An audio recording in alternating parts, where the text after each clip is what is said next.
जब तक इमरान खान मौजूद है तब तक पीटीआई का नहीं, बाकी सारी सियासी जमातों का मुझे कोई मुस्तकबिल नज़र नहीं आता।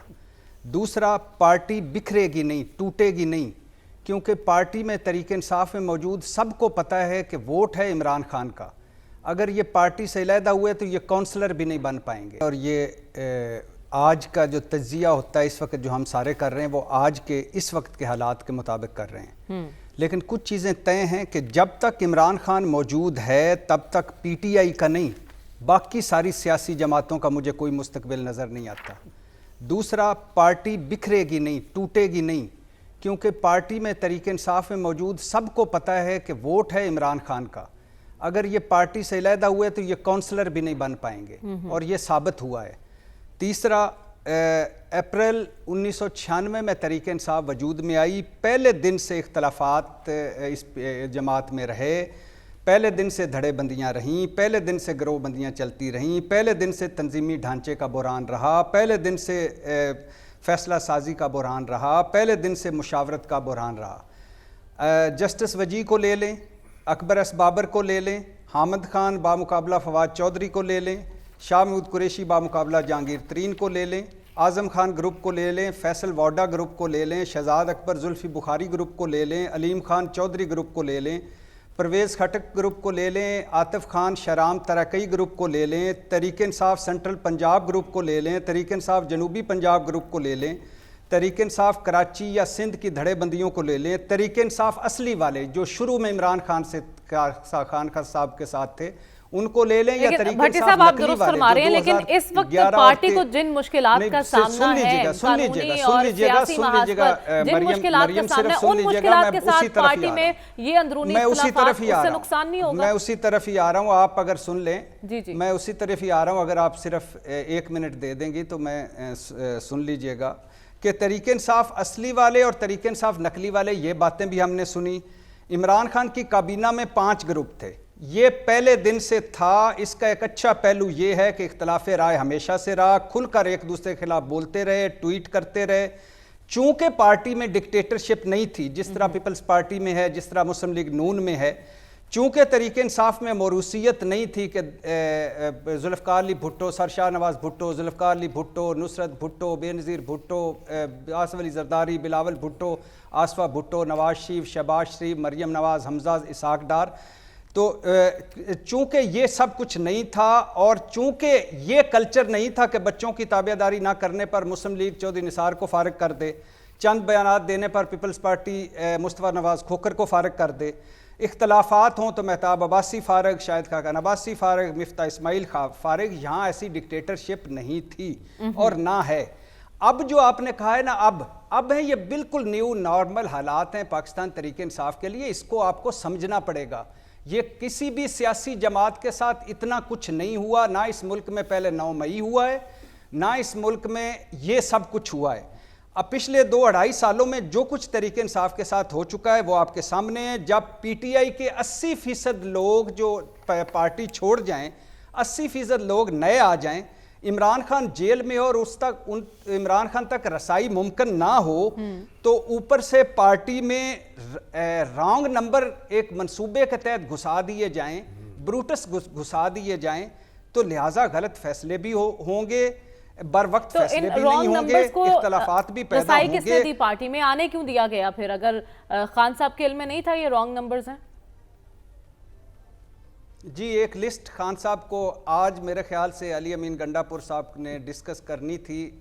ये डिस्कस हुई है या नहीं हुई ये एक अलहदा बात है, लेकिन उसमें करनी थी। कुछ लोगों के बारे में तहरीक इंसाफ का ख्याल है कि ये विकेट की दोनों तरफ खेल रहे हैं। कुछ लोगों के बारे में तहरीक इंसाफ का ख्याल है कि वो इमरान खान का असल नुमाइंदा, फेम का चक्कर, नई बात कहने का शौक़, चाहे जाने के शौक़ में पार्टी को नुकसान पहुँचा रहे हैं। तो ये चीज़ें चलती रहेंगी, होती रहेंगी। यकीन रखिए पाकिस्तान तहरीक इंसाफ कहीं नहीं जाने वाली, क्योंकि सबको पता है कि उनकी असल वोट बैंक कौन है और वो कितने पानी में है। रसूल बख्श साहब, अगर फैसले अडियाला से हो रहे हैं तो फिर पार्टी मुत्तहिद नज़र क्यों नहीं आ रही? क्या आपको लगता है पीटीआई आने वाले दिनों में मजीद उलझती रहेगी इन मामलात में? ये तो अगर की बात है ना, कि अगर फैसले वहाँ पे हो रहे हैं तो पहले तो हमें इस बात पर यकीन कर लेना चाहिए कि जो फैसले हुए हैं और जिसके नताइज इस वक्त तहरीक इंसाफ को जिनका सामना है वो सारे फैसले इमरान खान ने किए हैं। अगर किए हैं तो ज़ाहिर ज़िम्मेदारी उनकी बनती है। दूसरी बात यह है कि जितना भी हमारी सियासी जमातें हैं वो वन लीडर पार्टी हैं। ये कोई इनके अंदर कोई अंदरूनी तौर पे कोई जमहूरी अमल नहीं है, कोई मुशावरत नहीं है। और इस सूरत हाल में जो माहौल इस वक्त तहरीक इंसाफ के लिए बना हुआ है कि लीडर अंदर बैठे हुए हैं, एक्सेस लिमिटेड है, बहुत कम लोग मिल सकते हैं, वकील जाते हैं, हर बंदा एक अपनी वर्शन के साथ बाहर आता है। तो इस सूरत हाल में अगर आप ये समझें कि ऐसे फ़ैसले होंगे जिससे कि तहरीक इंसाफ तमाम मुश्किलात से निकल सकती है, ये इम्कानात में से नहीं है। तो ज़रूरत तो इस बात की है कि इमरान खान बाहर होते तो फिर बात थी।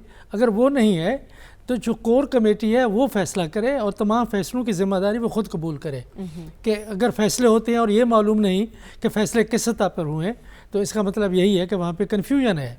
दूसरी जो बात मैं ये एक और बात जो करना चाहता हूँ वो ये है कि इख्तलाफात इनके न नज़रियाती हैं, न सियासी हैं, न ज़ाती हैं, लेकिन चूँकि इस वक्त पार्टी बिखरी हुई है और बिखरने के भी हम वजूहात जानते हैं और जो माहौल उसके लिए बना हुआ है उसमें फिर हर एक अपना एक बका के लिए और अपनी समझ के मुताबिक वो पार्टी के लिए कर रहे हैं। जिम्मेदारी दी ना, वो चेयरमैन के तौर पर सामने आए, खान साहब ने उन्हें नामजद किया। फिर हमने ये भी देखा एक नोटिफिकेशन गर्दिश कर रहा है सोशल मीडिया पर कि फ़लाँ एंकर के प्रोग्राम में पीटीआई के रहनुमा नहीं जाएंगे। इस पर मरवत साहब ने कल कहा कि मैं तो इसको मानता ही नहीं, मैं तो सिर्फ खान की सुनूंगा और मैं तो जाऊँगा। तो फिर आप जब किसी की सुन नहीं रहे, ये फैसले तो इमरान खान को करने नहीं चाहिए कि ये फैसले कि कौन किसके प्रोग्राम में जाएगा। ये फैसले अगर सियासी क़यादत बैठ के, ये बड़े फैसले नहीं हैं। लोगों को आप इतना तो इजाज़त दें कि किस प्रोग्राम में जाते हैं, क्या बात करते हैं, एक आप लाइन ड्रा कर लें कि ये हमारी पार्टी की अपनी लाइन है कि अगर आप वो बिल्कुल एक टोटलिटेरियन किस्म का सिस्टम चलाना चाहते हैं कि तहरीक इंसाफ एक जमहूरी पार्टी है, जमहूरी अमल से आई है, जमहूरी अमल से लोगों ने उसको वोट दिया है, तो उसको अगर आप स्टालिनिस्ट तरीके से या लेनिनिस्ट तरीके से चलाएंगे तो मेरा ख्याल में वो पार्टी के अंदर वो जान नहीं रहेगी, जहाँ तो पार्टी में वो जमहूरी अंदाज में रहती है। तो ये जो इख्तलाफात हैं मेरे ख्याल में ये हालात के जबर की वजह से हैं। फ़ैसले वही होंगे जो इमरान खान करेगा और जो फैसले करते हैं फिर उनकी ज़िम्मेदारी भी उनको कबूल करनी चाहिए। ठीक है। हुकूमत की जानिब से IMF को बिजली के टैरिफ में बर वक्त इजाफे की यकीन दहानी करा दी गई है और ऐलान हुआ है कि 1 से बिजली की कीमतों में इजाफा कर दिया जाएगा। लेकिन इस दौरान जब यह खबर सामने आई, सलमान साहब मेरी आंखें ढूंढती रहीं उन चेहरों को जो कहती रहीं कि 200 यूनिट फ्री देंगे, 300 यूनिट फ्री देंगे। कहाँ गए वो सब जो दावे कर रहे थे? तो ये बहुत बड़ा चैलेंज है। बात ये कि अभी 4 रोज़ पहले जो प्राइम मिनिस्टर साहब ने अपना पॉलिसी स्टेटमेंट जारी किया है उसमें उन्होंने कहा है कि 500 अरब की बिजली चोरी होती है। वहाँ पर उन्होंने अपने उस पॉलिसी स्टेटमेंट में कहा कि 90% बरात जो है वो पाकिस्तान की अशराफिया को मिलती है।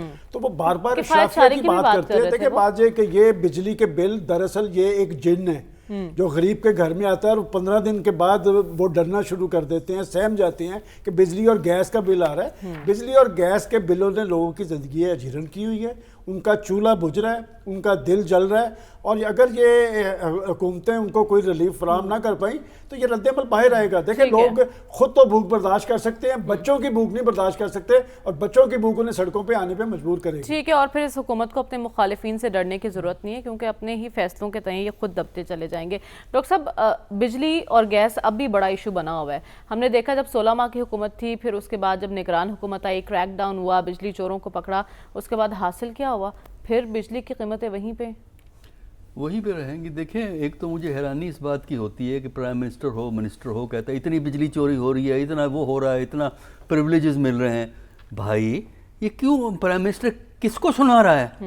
क्या फैसले फैसले प्राइम मिनिस्टर का काम नहीं है या मिनिस्टर कंसर्न का काम नहीं है या कैबिनेट का काम नहीं है?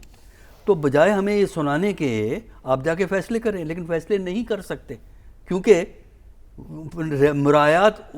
मराद जो हैं उन्हीं को हैं जो ताकतवर हैं, जिनको आप कुछ नहीं कह सकते। और बात यह है कि इसकी आर्गुमेंट तो बड़ी सिंपल है, रियासत को बचाया जा रहा है और अवाम की ऐसी तैसी हो रही है, वो उसकी ज़रूरत ही कोई नहीं अवाम की। देखें ना, इस वक्त जो बिजली का बिल है वो आप जरा देखें, आप पर यूनिट क्या पड़ता है। पर यूनिट 60 से 80 रुपए पर यूनिट पड़ रहा है इस वक्त, अगर सारे टैक्स वैक्स बीच में मिला दें। اور میں تو ایسے بل بھی جیسے جانتا ہوں. سمرز آئیں گے، گرمیوں کا موسم آئے گا تو یقیناً کانوں سے دھوئیں نکلنے لگ جائیں گے جب بجلی کا بل دیکھیں گے. ڈاکٹر صاحب آپ کو تو غالباً کم آ رہا ہے بجلی کا بل، کیا یہ آپ کا ایشو نہیں ہے؟ ہم تو بیسیکلی سیونگ کرتے ہیں کہ لائٹ جہاں پہ نہیں جلانی چاہیے نہیں جلاتے، جہاں ضرورت ہوتی ہے جلاتے ہیں. اصل مسئلہ یہ ہے کہ پہلے تو حکومت کو اگر سنجیدہ ہے ان مسائل کے بارے میں، پوری ایک قوم کو لسٹ دے کہ کتنا لوگ ہیں پاکستان میں اشرافیہ کے، جس میں کہ ججز ہیں، نوکرشاہی ہے، یہ وابڈیا کے ادارے ہیں کہ جن کو فری بجلی ملتی ہے. کیوں فری بجلی ملنی چاہیے؟ دنیا میں کہیں ملتی ہے، اور ان لوگوں کو ملتی ہے جن کی کہ لاکھوں میں تنخواہ ہے. دوسری بات یہ ہے کہ بجلی چوری ہو رہی ہے تو اس کے لیے آپ سدباب کریں. یہ تو ہے نا ایک کہ سیزنل صفائی کے ہر 2 سال 3 سال کے بعد ہم نے جو دیہات کی صفائی کرنی ہے، گلی کی صفائی کرنی ہے. چوری تو مستقل طور پہ اگر ہو رہی ہے تو مستقل طور پہ اس کا بندوبست ہونا چاہیے. پھر اس کے بعد جو سستی توانائی ہے اس شعبے میں آپ دنیا اس میں سرمایہ کاری کر رہی ہے، گرین ٹیکنالوجیز ہیں، آپ کے پاس پانی کے اتنا وسائل ہے، خدا کے لیے آپ جو بند ہیں وہ بنائیں، ڈیمز بنائیں. ڈیمز یہ اس کے اوپر فوکس ہونا چاہیے. میں نے جب سے انتخابات کا یہ عمل شروع ہوا ہے آج تک کسی سیاسی جماعت سے ہم نے نہیں سنا کہ ہم نے 15 ڈیم بنانے، ہم نے 20 ڈیم بنانے. چھوٹے چھوٹے ڈیم وہ مفت یونٹ کا تو ہم نے سنا تھا، لیکن اب وہ بھی کہیں غائب ہو گئے ہیں. بھٹی صاحب کیا کرنا ہے عوام کا؟ بجلی مہنگی کر رہے ہیں آپ. مریم ذیشان صاحبہ، آپ وہ وعدوں پہ پھر ایک مرتبہ تکیہ کر کے بیٹھی. یہ ملک وعدوں، دعووں، نعروں اور منشوروں کا قبرستان ہے. بلاول بھٹو کے 300 یونٹ، 25-30 لاکھ گھر، تنخواہیں ڈبل، ان کی 1 کروڑ نوکریاں، بجلی گیس سستی، اور پھر اوپر سے اطلاع دیتے ہیں کہ بھائی جان بجلی چوری ہو رہی ہے. مطلب ساڈے تے نہ رہنا، جاگدیاں رہنا. 90% مراد طبقہ اشرافیہ کھا جاتا ہے جس کے ہم ہیڈ ہیں. ساڈے تے نہ رہنا، جاگدیاں رہنا. اور خواجہ آصف صاحب کہہ رہے تھے بازاروں میں ڈاکو بیٹھے ہیں، بس میں پستول لے کے اب بازاروں میں جایا کروں گا خواجہ صاحب. اور ذرا ان لوگوں کے چہرے بے نقاب کریں جنہوں نے اتنے مہنگے نجی بجلی گھروں سے معاہدے کیے اور آج ہمارا ککھ نہیں رہا. وہ کون لوگ ہیں؟ یہی لوگ ہیں جو اس وقت حکومت میں ہیں. اور کیا کیا مبینہ کمیشنیں دھندے لے کر انہوں نے جب ووٹ مانگنے کے لیے جا رہے تھے تو عوام کے درد کی بات کر رہے تھے، اور اب وہ سب کچھ غائب ہو چکا ہے.